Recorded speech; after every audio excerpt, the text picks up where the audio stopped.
네, 지금부터는 전문가 두 분 모시고 태풍의 현재 상황, 앞으로 진로, 그리고 대비 방법 등 정리를 해보도록 하겠습니다. 반기성 K웨더의 예보센터장, 그리고 김진두 YTN 과학재난팀장 나오셨습니다. 어서 오십시오. 안녕하세요. 예. 자, 지금 김진두 팀장님, 태풍의 네. 진로가 계속해서 바뀌고 있는데 현재 바뀐 진로 다시 한번 정확하게 좀 정리를 하시죠. 제가 전 시간에 나와서 한번 말씀을 드렸습니다. 태풍 진로가 조금씩 남동쪽으로 약간 좀 꺾이는 모습을 남동쪽. 보여요. 예, 그러니까 어제는 서울을 통과하는 걸로 됐었는데 어제 밤쯤에 경기 남부 지역을 지나가는 걸로 조금 진로가 수정이 됐습니다. 그런데 네. 오늘 상황은 조금 더 바뀔 가능성이 높다라고 봤던 게 네. 태풍의 이동 속도가 제주도를 지나면서 굉장히 느려졌습니다. 네. 어제는 4km요? 시속 어제는 16km였습니다. 예. 오늘 오전에 시속 7km였는데 예. 오후 1시에 최근 정보가 나온 게 시속 4km로 거의 하루 1시간에 4km 가는 거니까 태풍의 이동이 굉장히 느려진 거죠. 이랬을 때는 태풍의 진로가 조금씩 수정되거나 약간 전향이 빨리, 그러니까 약간 동쪽으로 트는 게 빨라질 가능성이 있는데 그게 정확히 이번 1시 예보에 반영이 됐습니다. 진로를 보시면요. 그래픽 나오고 있죠. 네, 자 보면 목포가 오늘 밤 9시 목포 해상이요. 그리고 그렇습니다. 목포에 상륙은 하진 않으니까 네. 목포 앞바다 쪽을 오늘 밤 9시쯤 통과를 합니다. 예, 보면 상륙을 하는 게 충남 태안반도 쪽에서 태안 쪽에서 보령 쪽으로 오늘 좀 수정이 되는데 네. 조금 더 남쪽으로 내려왔습니다. 그래서 내일 새벽 4시 시간 상륙하는 시간도 조금 늦춰졌는데 네. 내일 새벽 4시에 충남 서천 지역으로 상륙하는 걸로 돼 있는데 충남 서천을 지도로 살펴보니까 네. 군산 바로 옆입니다. 맞아. 군산 바로 위입니다. 예, 맞습니다. 예. 전북 군산의 바로 위쪽이거든요. 그러니까 전라북도와 충청남도의 경계 쪽으로 상륙할 가능성이 있다. 조금만 더 남쪽으로 내리면 군산에 상륙하고요. 현재대로라면 충남 서천에 상륙할 가능성이 높은 겁니다. 예, 저 서천 상륙이라는 게 이제 태풍의 중심이 서천에 중심이 상륙하는 거죠? 겁니다. 그렇습니다. 예. 그렇게 상륙한다면 충남 네. 서천에 상륙한 뒤에 계속 충청도 지역, 충남 지역을 지난 뒤에 내일 오전 9시쯤에는 충북 충주를 지납니다. 네. 그리고 내일 오후 2시 정도, 2시나 3시 정도쯤에는 강릉 북쪽을 지나면서 동해상으로 진출하는 걸로 그렇게 오후 1시에 예보가 바뀌었습니다. 전 시간보다 조금 더 남쪽으로 그리고 조금 더 동쪽으로 이동하는 그런 형태입니다. 예. 자, 지금 분석을 해 주셨는데 자, 센터장님. 지금 뭐 이런 표현이 맞을지 모르겠는데 느림보 태풍이에요. 태풍은 휙 지나가는데 왜 이렇게 느림보인지가 우선 궁금하고요. 그게 더 피해가 많은 겁니까? 적은 겁니까? 상대적으로. 그것도 저 여러 가지 상태에 따라 사실은 다릅니다. 그런데 네. 일단 지금 그 태풍의 속도가 늦어진 것은 여러 가지 원인으로 볼 수가 있는데 이제 가장 먼저 살펴볼 수 있는 게 일본 쪽으로 올라오고 있는 20호 태풍의 영향도 일부 있을 것이다. 네. 일단 그다음에 두 번째로 이 분석을 해보면 목포 쪽으로 고기압이 약간 좀 돌출하고 있거든요. 네. 그러니까 이 고기압이 오히려 태풍의 북상을 저지하는 역할을 좀 하고 있다. 이런 것도 좀 볼 수가 있고요. 저 김진두 팀장님 말씀하신 것처럼 대개 태풍의 속도가 늦어지는 경우는 태풍이 발달하는 경우가 있고요. 그다음에 두 번째로 방향을 바꿀 때 늦어집니다. 근데 이번 같은 경우는 태풍이 강하게 발달하는 경우는 아니거든요. 네. 그렇다면은 이 늦어지는 것이 어떠한 힘에 의해서 이제는 어제 같이 예보가 서천 저 태안반도 북쪽으로 해서 서울로 올라가는 경로가 아니고요. 네. 좀 더 남쪽으로 들어가 갖고 빠져나가는 경로로 바뀌는 것이 아니냐. 네. 저 그렇게 오늘 아침에 예상을 했는데 기상청에서 역시 1시에 좀 남쪽으로 내렸거든요. 근데 지금으로 본다면 자꾸 속도가 굉장히 늦어지고 있다는 말입니다. 아침보다도. 그렇다면 글쎄 조심스럽긴 하지만 지금보다도 오히려 약간 더 남쪽으로 더 내려갈 가능성도 있지 않느냐. 또 수정될 가능성. 네, 있다고 저는 봅니다. 네. 자, 그러면 기상청에서 보통 몇 시간마다 수정을 하죠, 예보. 지금은 다음- 3시간에 한 번씩 예보를 수정합니다. 예. 그러면 아까 1시에 나왔으니까 이제 4시에 바뀌죠. 아, 4시에 상황을 좀 지켜봐야 되겠네요. 그렇습니다. 자, 4시에도 수정이 된다면 조금 더 남쪽으로 수정될 가능성이 있고 아니면 현재 추세를 유지할 가능성 두 가지를 볼 수 있습니다. 예.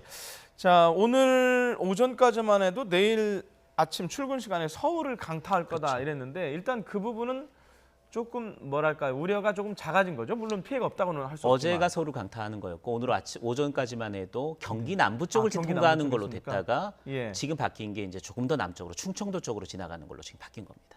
예. 자, 지금 어제 어제인지 오늘인지 제가 정확하게 기억은 못 하겠는데 그 제주도 산간 지역에서 초속 62m가 관측이 됐다고 그러는데요. 네. 이 초속 62m라는 게 이게 우리나라 기록에 있는 겁니까? 지금까지는 저 속초에서 63m 아, 기록한 있었습니까? 곳이 있었고 역대 예. 두 번째고요. 제주에서는 처음이죠. 가장 강하게 부는 바람인데 네. 실제 저도 뭐 기상예보 쪽에서 이제 한 40년 일을 했지만 그 60m라는 건 뭐 본 적은 없죠. 당연히 예. 볼 수가 없죠. 그거는 뭐 슈퍼 태풍 정도에서 볼 수 있는 건데 예. 일단 우리가 이제 지금 방송에서 계속 얘기하는 것처럼 뭐 40m 정도면 사람이 날아가고 차도 위험하고 뭐 50m가 되면 콘크리트 건물도 무너질 수가 있다. 근데 사실은 기상청에서도 그 이상의 풍속은 얘기 안 하거든요. 네. 그러니까 정말 상상을 초월하는 강풍이라고 볼 수가 있죠. 예. 그게 윗세오름에서 관측이 됐다고 하는 진달래밭. 거. 진달래밭입니다. 진달래밭에서. 네. 자, 그곳에 혹시 어떤 영상이라든가 이런 촬영하는 장비가 있었으면 어제는 한번- 입산 통제가 됐을 거고요. 예. 진달래밭은 거의 정상 근처입니다. 따라서 정상 근처에는 사람이 초속 60m의 순간적인 돌풍이긴 합니다만 그 정도의 돌풍이 감지됐을 때 사람이 거기서 있으면 네. 인명사고가 납니다. 아. 그러니까 무인 관측 장비가 순간적으로 바람의 속도를 기록했을 뿐이고 예. 사람이 초속 60m 정도의 순간적인 돌풍이 부는 상황에서는 무조건 날아가게 돼 있고 인명사고가 날 수밖에 없는 상황입니다. 예. 그러니까 그 초속 63m라는 게 워낙 저도 깜짝 놀라서 그 혹시 영상이나 사진으로 잡혔을까 해서 여쭤봤는데 거의 그 불가능하고요. 초속 62m 정도면 시속으로 따지면 네. 보통 고속버스가 시속 80km 아닙니까? 예. 박찬호 선수가 한창 시절에 던지는 공의 속도가 150km. 150 정도였죠. 그렇죠. 예. 근데 시속으로 따지면 초속 62m의 바람이 부는 건 시속 220km가 넘습니다. 예. 그러니까 상상할 수 없는 정도의 정말 강한 바람이라고 보시면 됩니다. 폭풍입니다. 예. 자, 바람도 그렇고요. 지금 비도 굉장히 많이 왔어요. 네. 이 몇백 밀리미터, 윗세오름에 700밀리미터가 넘는. 네, 791mm를 내리고 있는데 네.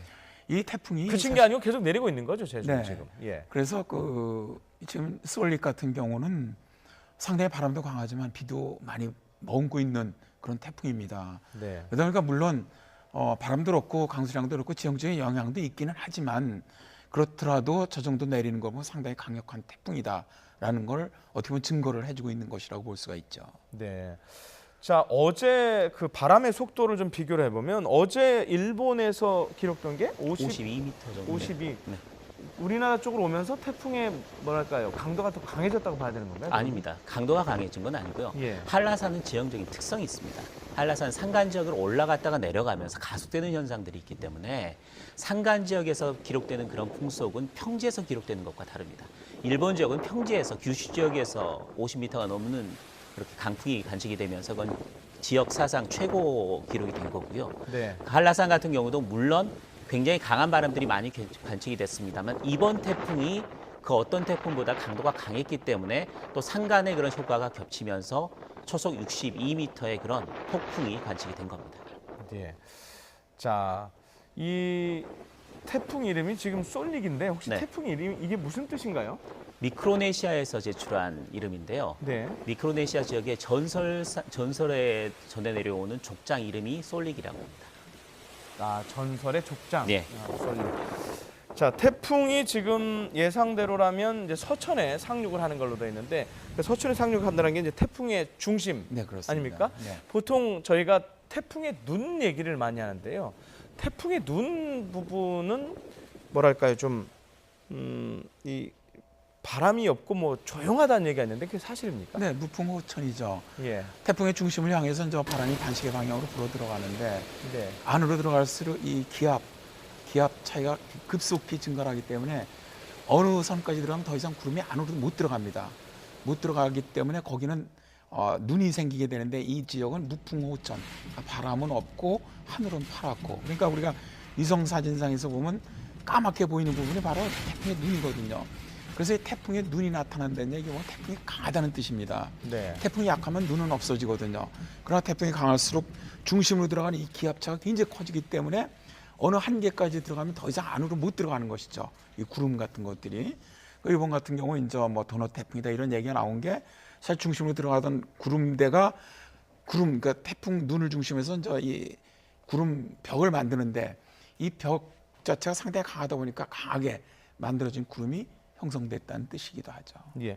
그 태풍의 눈이 그 바람이 없어서 실제로 그게 증명된 뭐 사례가 있었다면서요? 증명이 된 게 아니라 그 태풍의 눈을 이용한 사례가 한번 굉장히 과학계 내에서는 전해 내려오는 이야기가 있습니다. 예. 과거에 어떤 그 거죠? 달 탐사선 아폴로 미국이 탐사를 계속 했을 때 예. 우주인이 문제가 생겼을 때 구조하러 가기 위해서 우주선을 쏴야 됐을 때가 있는데 그때 거대한 허리케인이 플로리다, 그러니까 미국의 우주 발사장이 있는 플로리다를 덮친 겁니다. 근데 그 우주 탐사선 구조선을 보내야 되는데 그게 발사를 못하는 상황이거든요. 태풍의 경우에는. 근데 그때 기상학자가 태풍의 눈이 들어왔을 때는 아까 말씀하셨듯이 바람도 없고 날씨도 맑고 하늘 그 자체가 굉장히 넓은 지역에서 그게 들어오는 형태가 되기 때문에 그게 이 발사장을 지나간다. 그때 발사를 하자라는 이야기가 있어서 그때 준비를 해서 실제로 발사를 해서 구조에 성공을 했다는 그런 이야기가 있습니다. 그러니까 태풍의 눈을 이용을 해서 정말 태풍이 심할 때인데 태풍의 눈을 이용해서 뭔가 발사가 성공했던 그런 사례가 있습니다.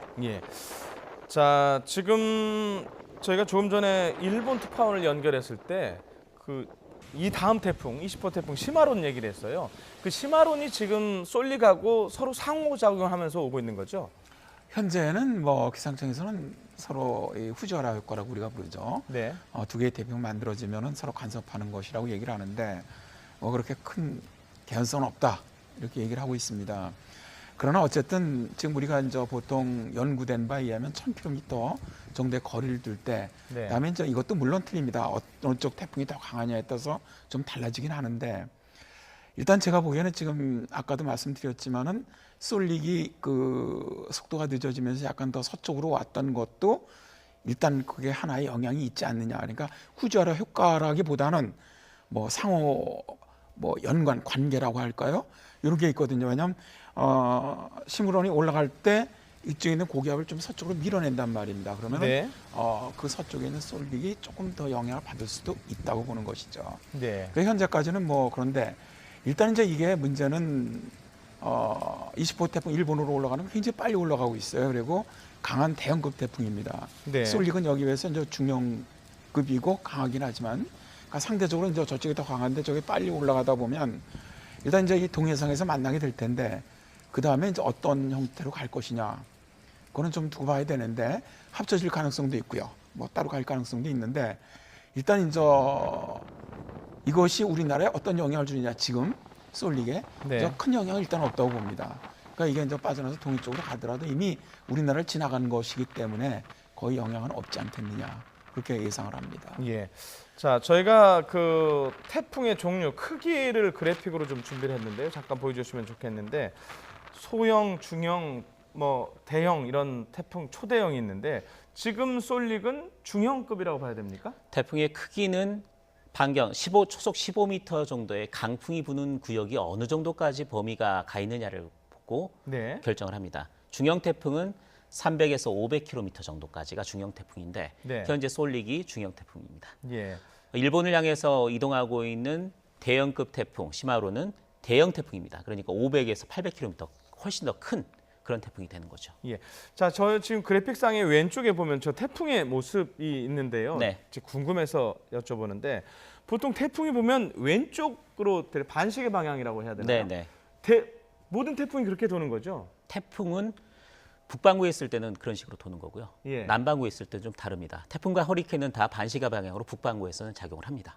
아, 그게 북반구에서는 무조건 반시계 방향으로 네. 돌게 돼 있다 이런 말씀이시죠. 자, 이제 피해가 좀 없어야 되는데 내륙 상륙을 앞두고 있는데 자, 지금 뭐 제주도는 어차피 좀 지나간 것 같고요. 완전히 뭐 끝난 건 아니지만 아직도 비도 올 것이고 바람도 불 것이지만 자, 지금부터는 내륙이 긴장을 해야 될 상황 아닙니까? 네. 자, 어떻게 대비를 해야 될지 좀 구체적으로 좀 설명해 주시죠. 일단 지금 올라오면서 뭐 전남 남해안이라든가 이쪽으로는 좀 많은 비가 예상이 되고요. 네. 그다음에 서해안 쪽으로는 어디에 이제 지금 상륙하느냐인데 네. 상륙하기 전까지는 서해안으로 올라온단 말입니다. 네. 그럼 지금 현재 뭐 어제에 비해서는 이 태풍이 좀 세력은 약간 약화는 됐지만 네. 아직은 강한 태풍입니다. 네. 그리고 이게 상륙하기 전까지는 그렇게 약화될 것 같지는 않아요. 강한 태풍이 유지될 것으로 봅니다. 네. 그렇다면은 일단 그 상륙하기 전까지의 서해안 쪽으로는 상당히 높은 파도 또 해일 가능성이 높다고 봅니다. 네. 따라서 이 지역에 좀 저지대 사시는 주민들은 좀 미리 뭐 국가든 그쪽 지자체든 좀 대피를 시켜야 하지 않겠느냐. 그 피해가 있을 가능성이 있거든요. 그러니까 이러한 그 대피 사례 같은 거는 뭐 다른 많은 태풍이 올라올 때 많은 사례를 갖다 우리 얘기합니다만은 실제로 그 태풍에 가장 잘 대비하는 것 중에 하나가 바로 대피입니다. 어떻게 빨리 대피하느냐. 네. 이게 굉장히 중요한데 그런 게 있고요. 다음에 일단 상륙을 하게 되면은 이 호우 가능성도 있고 바람이 같이 불기 때문에 산사태라든가 축대 붕괴 이런 가능성이 굉장히 높습니다. 네. 따라서 이제 지금 대개 보면은 지자체나 이런 데서는 어느 지역이 산사태 위험 지역인지 또 축대 붕괴 위험 지역인지 공사장의 붕괴 위험지 다 알고 있거든요. 네. 그러니까 그런 지역 주민들을 갖다가 미리 대피만 시켜도 그러니까 실제로 이런 대피를 통해서 그 태풍에 그 성공적으로 승리한 나라들이 뭐 방글라데시라든가 쿠바 같은 데가 많습니다. 네. 아주 가난한 나라지만 태풍 하나 올라오면 굉장히 인명피해가 많았는데 그쪽에서 얘기한 게 그거죠. 태풍이 올라올 때 풍속을 줄일 수도 없고 비를 줄일 수는 없다. 그러나 사람을 미리 대피시킴으로써 사람은 구할 수가 있다. 그래서 그런 쪽으로 하고 있거든요. 네. 그러다 보니까 방글라데시 같은 경우는 예전에 태풍 하나 올라오면 30만 명씩 죽었는데 최근에 거의 1,000명 정도로 줄였어요. 쿠바 같은 경우도 1,000명, 2,000명씩 죽었는데 최근에는 거의 10명 이내로 사망자를 줄이고 있단 말입니다. 그래서 이건 안전 문제라고 봅니다. 이러한 것들은 지금 뭐 미국이나 일본 같은 경우는 태풍이 올라오고 허리케인이 올라오면 대피령을 내리지 않습니까? 네. 뭐 우리는 아직 그런 건 없는데 좀 이게 안 돼 있다면 그 동네 뭐 이장이라든가 면장이라든가 동장분들이 그쪽 주민을 갖다 설득을 해서 피해가 좀 덜할 수 있는 곳으로 대피시키는 것. 저는 이게 굉장히 중요하다고 생각을 합니다. 예. 자, 조금 전에 저희 자막에 항공기 지금 결항 관련한 그 자막이 나가서 갑자기 궁금해졌는데요. 네. 자, 태풍이 지금 지날 때는 이제 어차피 운항이 안 될 거 아닙니까? 태풍이 완전히 빠져나간 다음에 대략 얼마 정도 있다가 운항이 재개가 될까요, 보통? 태풍 이동 속도에 따라 다릅니다. 지금 네. 제주도 같은 경우에는 원래 제주도 같은 위치에서 태풍이 중심만 빠져나가면 네. 급격하게 바람도 줄어들고 또 비도 거의 안 내리는 그러면서 하늘도 굉장히 빨리 개거든요. 예. 근데 이번 태풍은 속도가 너무 느립니다. 예.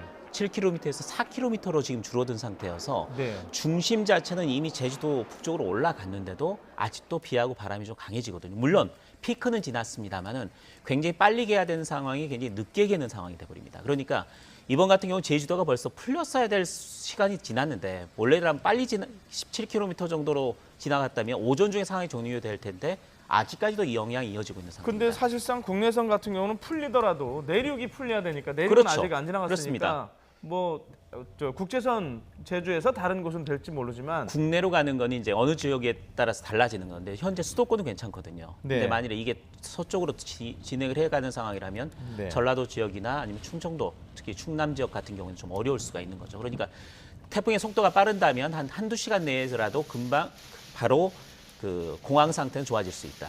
네. 하지만 태풍 속도가 이렇게 느리다면 그 느린 시간만큼 정상화되기에는 시간이 좀 더 걸린다고 보시면 됩니다. 예.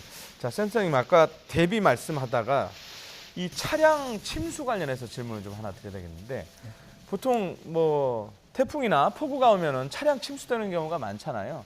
그래서 뭐 가능하면 뭐 지하 주차장에 가라 아니면 오히려 어떤 분들은 지하 주차장이 더 위험하다. 지금 그렇게 얘기하는데 어떻게 하는 게 좋을까요?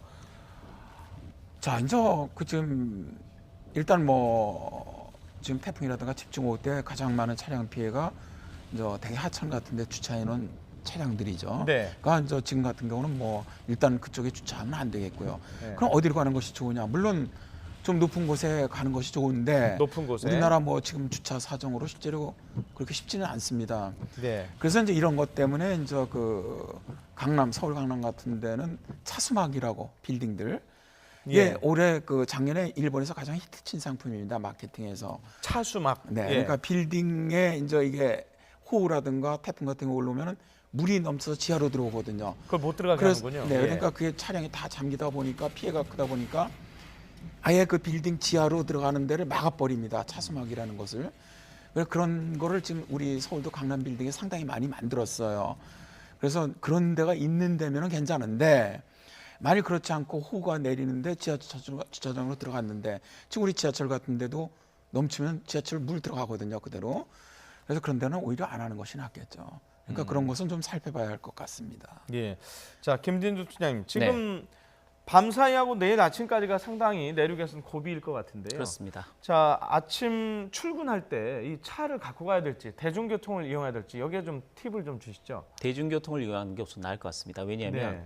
이번 솔릭은 비와 바람이 동시에 있습니다. 네. 특히 이렇게 서해안으로 올라와서 상륙하는 태풍, 또 이 솔릭의 지금 강도를 보면 태풍이 지나가는 지역에서는 초속 적어도 30m 이상의 강풍이 유지가 불 것으로 예상이 되거든요. 두 가지가 문제가 있습니다.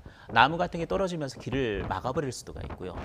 두 번째는 강한 바람이 태풍 차가 어느 정도 속도를 냈을 때 초속 30m 이상의 강한 바람이 불 때는 차가 전복될 가능성이 무척 높습니다. 아까 앞서서 제주도 영상을 봤습니다만은 트럭이 한 대가 넘어갈 수밖에 없는 상황이거든요. 그 역풍이나 측풍이 불었을 때 그런 경우가 많거든요. 따라서 내일은 안전사고 위험이 굉장히 높기 때문에 되도록이면 대중교통을 이용하는 것이 좋겠다 이렇게 말씀을 드릴 수 있습니다. 예.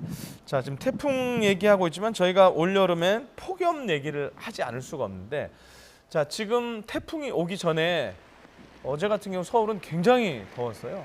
저도 지금 몸으로 느낄 때. 자, 이 태풍이 지나가면 이번 여름 폭염은 끝이 난다고 봐야 됩니까? 아니면 일부 보도를 보면 그대로 어느 정도까지 간다, 9월까지 간다는 얘기가 있어요? 대개 이제 이 시기에 태풍이 하나 지나가고 나면은 북쪽에서는 차가운 공기가 내려오는 게 정상입니다. 네. 근데 지금 북태평양 고기압 세력이 그렇게 물러나고 있질 않아요. 네. 우리 김진두 팀장님께서 지난 시간 그 방송을 할 때, 자, 태풍의 길이 열렸다 우리나라 쪽으로. 이 얘기는 뭐냐면은 네. 가장자리가 북태평양 고기압이 아직 우리나라에 버티고 있다는 얘기거든요. 네. 자, 이제 올해 우리나라 쪽이 굉장히 폭염이 있었고 태풍이 들어오지 못했던 이유가 북태평양 고기압이 아주 강하게 버티고 있었는데, 이게 이제 일단은 좀 빠지고는 있어요. 빠지고는 있지만 더 이상은 안 빠질 거로 본다는 거죠. 그렇다면은 뭐 한여름처럼 뭐 36도, 38도 이런 폭염은 아니겠지만 네. 33도 전후 정도의 폭염은 가능성이 굉장히 높다고 봅니다. 9월 초까지. 네. 그래서 일단 뭐 당분간 9월, 10월 정도까지는 평년보다 좀 무더운 그런 가을이 될 가능성이 굉장히 높습니다. 예. 자, 태풍의 길이 열렸다는 말이 제가 지금 와닿는데요. 그게 정확하게 어떤 의미입니까? 그럼 태풍이 앞으로 가을에 우리나라 쪽으로 태풍이 많이 온다는 뜻입니까? 올해 태풍이 많이 생겼습니다. 아. 많이 생겼고 예년보다 훨씬 많이 생기고 있는데, 그 많이 생겼던 태풍이 이번 솔릭 이전까지는 하나의 태풍도 우리나라로 오지 못했습니다. 폭염이 너무 심하니까 태풍이 와서 좀 폭염을 식혀줬으면 하는 말들도 많이 나왔지만 하나의 태풍도 우리나라 쪽으로 올라오지 못했습니다. 대부분이 중국 쪽으로 갔습니다. 아니면 일본 남쪽으로 쳐졌습니다. 그게 북태평양 고기압과 열적 고기압이라고 부르는 강한 고기압 세력이 우리나라를 막고 있었던 거거든요. 근데 예.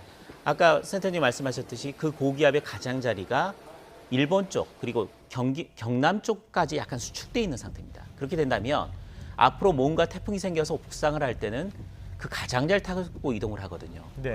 그렇다면 예. 솔릭 이후에도 예.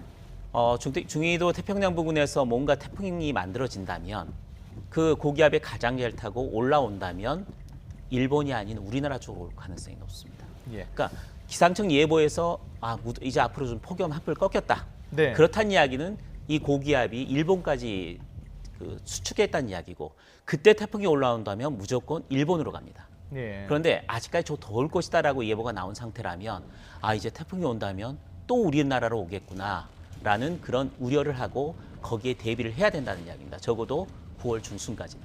예. 자, 이제 지금 태풍 위치 그래픽 한번 더 보여주셨으면 좋겠는데요. 지금 정리를 해야 될 시간인 것 같은데, 자, 보여주시죠. 자, 마지막으로 정리를 좀 해야 될 것 같습니다. 다시 한번 김진두 팀장님, 자, 지금 어떻게 지나가고 어떤 경로, 어떤 시간인지 좀 다시 한번 정확하게 정리를 해주시죠. 지금 현장에서 아마 잘 느낄 것 같은데요. 네. 제주도 지역은 오전보다는 확실히 바람도 좀 약해지고 비도 좀 약해졌구나라는 걸 느낄 수 있을 겁니다. 왜냐하면 네. 태풍의 중심이 제주도를 지났습니다. 네. 이제 어디로 가고 있느냐? 전남 서해안을 따라서 향해서 가고 있기 때문에 물론 느린 속도긴 합니다만은 지금 목포에 우리 중계차가 나가 있는데 네. 목포에 있는 기자는 아마 바람이 점점 거세지고 있구나. 하늘도 많이 흐려지고 비가 한번 왔을 때도 굉장히 강하게 느끼고 있을 겁니다. 그게 예. 가장 가까이 접근하는 시각이 잠시 뒤에 저희가 목포를 다시 한번 연결할 겁니다. 그때 확인 오늘 밤 9시입니다. 예. 그러니까 점점 더 바람이 더 강해지는 추세로 밤 9시까지 갈 겁니다. 예. 그리고 이 태풍이 상륙하는 것은 내일 새벽 4시쯤으로 지금 보고 있는데 예. 상륙하는 위치는 전라북도와 충청남도의 경계. 네. 현재 정확한 기상청이 예측한 위치로 찍으면 충남 서천 지역에 상륙할 가능성이 서천 높다. 군산 위쪽. 그렇습니다. 그게 내일 새벽 4시입니다. 예. 그리고 충남에서 충북쪽으로 가는데 예. 내일 오전 9시쯤에 충북 충주 지역을 지날 겁니다. 네. 그리고 내일 오후 2시나 3시 사이에 강릉 북쪽으로 북쪽 동해상으로 진출하는 것으로 그렇게 보여집니다. 예. 자, 그러면 밤부터 내일까지 긴장의 네. 끈을 계속해서 놓을 수가 없을 것 같습니다. 자, 알겠습니다. 두 분과 함께 태풍 관련 상황 정리해봤습니다. 여기까지 듣도록 하겠습니다. 판기성 K웨더 예보센터장 그리고 김진두 YTN의 과학재난 팀장이었습니다. 두 분 고맙습니다. 네, 감사합니다.